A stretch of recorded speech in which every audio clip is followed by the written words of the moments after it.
Et entrons dans l'analyse avec notre invité Guillaume Lascan-Jarias. Vous êtes historien militaire, professeur associé à l'université Paris-Sorbonne. Expliquez-nous pourquoi Bakhmout fait toujours autant de cas. Enfin, pourquoi Moscou veut absolument que Bakhmout tombe dans son escarcelle et Kiev démente-t-il cette information? Alors, parce que c'est d'abord une guerre de communication. C'est une guerre de communication et Bakhmout a été érigé par les deux camps jusqu'à un statut de symbole. Symbole à la fois de l'opiniâtreté des combats, symbole de l'opiniâtreté des deux camps, qu'il s'agisse des Russes, alors avec cette partition entre d'un côté les miliciens de chez Wagner et puis de l'autre l'armée russe régulière, qu'on accuse de ne pas être suffisamment comment dire, contingenté ou du moins apportant son soutien justement à la milice qui est au centre, dont on voit les images. Et puis aussi la nécessité pour les Ukrainiens de montrer à quel point la défense de ce qui est devenu une forme de, alors avec beaucoup de guillemets, hein, mais une forme de Verdun, s'apparente à une sorte de gloire dans les deux camps. Et il faut bien comprendre qu'on en a fait effectivement une forme de symbole essentiel d'ailleurs pour les forces morales des deux côtés, pour la Russie parce que il faut apporter à sa population une forme de réalisation, et puis pour les Ukrainiens c'est quelque chose qu'on doit vendre aussi sur avec l'expression vendre est bien évidemment malheureuse, mais il faut la montrer au reste du monde en disant ben voilà, c'est ça l'héroïsme Et du donc c'est peuple plus une ukrainien. valeur symbolique qu'une valeur opérationnelle dans le cours de la guerre. Alors, effectivement, on pourrait toujours trouver un rôle tactique pour une ville ou à quoi pourraient servir les positions à partir de Bakhmout pour aller vers ou Sloviansk ou vers Kramatorsk. Mais ça veut dire à nouveau réorganiser, réamasser, restocker des munitions, des armes, des équipements pour aller à nouveau un peu plus loin, c'est-à-dire 30 km, 40 km, tout ça pour s'arrêter sur un autre saillant. Et la question, d'ailleurs, se pose moins de la valeur stratégique de la ville que de ce que l'on en fait. Mais la chute de Bakhmout ne veut pas dire la chute du Donbass. Bien sûr que non, bien sûr que non. Il y a d'autres villes et la prise ou de Kramatorsk ou de Sloviansk aurait bien plus d'effet. Mais sauf que si on voit qu'il a fallu quasiment 8 mois hein, pour s'emparer de ces 49, je crois, kilomètres carrés et de 70 000 habitants avant la guerre, on s'imagine ce que ce sera pour prendre une ville comme Kramatorsk qui est un peu plus peuplée et un peu plus dense. Parce que c'est ça, le combat en zone urbaine, c'est à peu près 8 attaquants pour un défenseur. Vous imaginez, quand même Prigojine le dit, hein, c'est un hachoir humain, ça l'est. Mais est-ce qu'on pourrait imaginer justement que Kiev finisse par lâcher Bakhmout, parce que Zelensky lui-même le reconnaît, les Russes sont dans la ville, mais la ville n'est pas encore tombée, c'est ce qu'il dit, pour ménager justement ses troupes, ses équipements, et lancer cette fameuse offensive de printemps, printemps qui s'achève petit à petit et qui n'a toujours pas débuté, semble-t-il. Mais je crois que sur les questions de l'offensive ou de la contre-offensive ukrainienne, il faut bien se dire que c'est peut-être nous, occidentaux, opinion publique occidentale, qui attendons cette contre-offensive parce qu'on a un peu une mentalité qui est, bah voilà, on veut en avoir pour les équipements qu'on a livrés. Sauf que pour les Ukrainiens, c'est la vie de leurs soldats et Zelensky et l'état-major ukrainien n'ont cessé de le rappeler, ils sont économes de la vie de leurs soldats pour une raison toute simple, c'est que démographiquement, si on compare l'Ukraine et la Russie, si on compare la manière dont ils considèrent et ils prennent en compte leurs combattants, on est dans deux visions du monde, deux visions des soldats qui sont radicalement différentes. Et là encore, cette contre-offensive, maintenant qu'on annonce en plus des avions, les Ukrainiens ont peut-être intérêt, alors je suis pas dans la tête de l'état-major ukrainien bien évidemment, mais à la repousser, à la reporter. Il n'y a pas d'urgence en réalité. On peut attendre, alors on disait en 1917 avec Pétain, déjà, j'attends les Américains et les chars.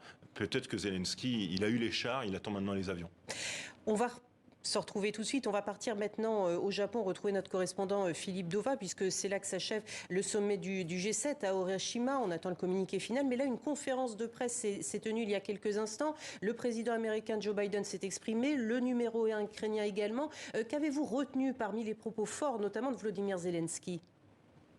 Alors, les propos forts, justement, Guillaume en parlait, on était vraiment dans la symbolique. Déjà, on est dans la symbolique depuis le début de ce G7, puisqu'on est à Hiroshima, ville mondiale de la paix et ville qui a quand même reçu la première bombe atomique lancée accessoirement par les Américains. Donc, Volodymyr Zelensky, dès le début de sa conférence de presse, n'a pas hésité à comparer Bakhmout et les villes ukrainiennes bombardées à Hiroshima, et notamment aux images qu'il avait vues quelques minutes auparavant en visitant le mémorial de la paix d'Hiroshima avec le Premier ministre japonais.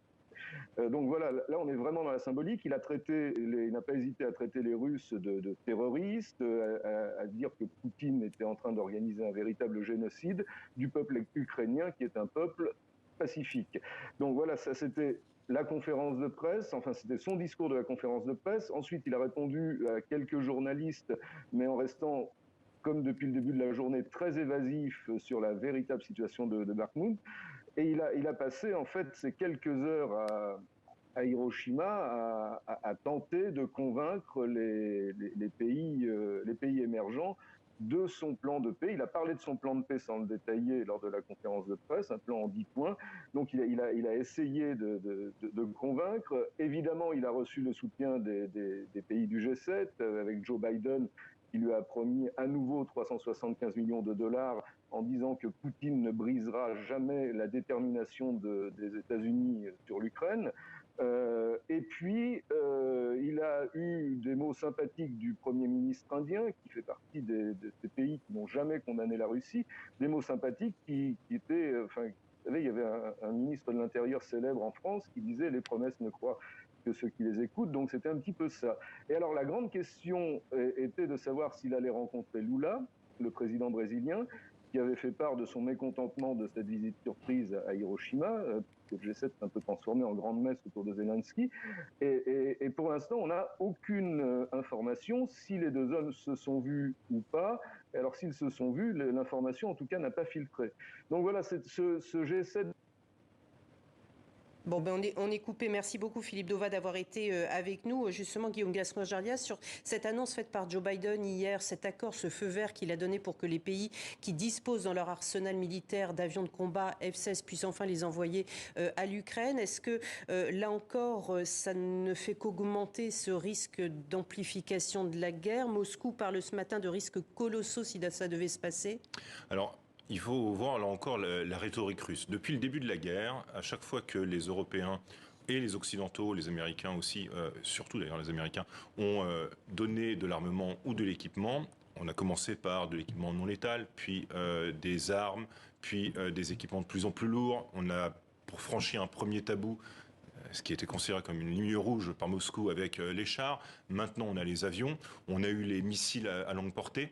À chaque fois, la rhétorique de Moscou est la même, ça entraîne l'escalade, nous aurons des rétorsions, etc. etc. Sauf qu'aucune de ces rétorsions n'a vraiment été mise en œuvre par Moscou, tout simplement parce que les Européens et les Américains restent quand même très prudents. Dans l'annonce qu'il a faite et dans sa conférence de presse, Biden le précise qu'il y a un engagement formel de la part des Ukrainiens de ne pas attaquer directement le territoire russe. Et à partir de ce moment-là, si on reste dans une zone circonscrite qui est celle finalement du territoire ukrainien dans ses limites, je veux dire, internationalement reconnues, c'est-à-dire avec la Crimée et la totalité du Donbass, eh bien, cela suffit déjà à encager plus l'armée russe qui est engagée en Ukraine et donc à limiter de facto le risque d'une co-belligérance. Mais là encore, il faut être très prudent. Ces avions, ils ne vont pas changer la donne de manière immédiate. Il faut former les pilotes, il faut les entraîner et puis à la maintenance. Merci beaucoup Guillaume Gascon-Jarlias pour votre analyse dans ce journal. Merci à vous.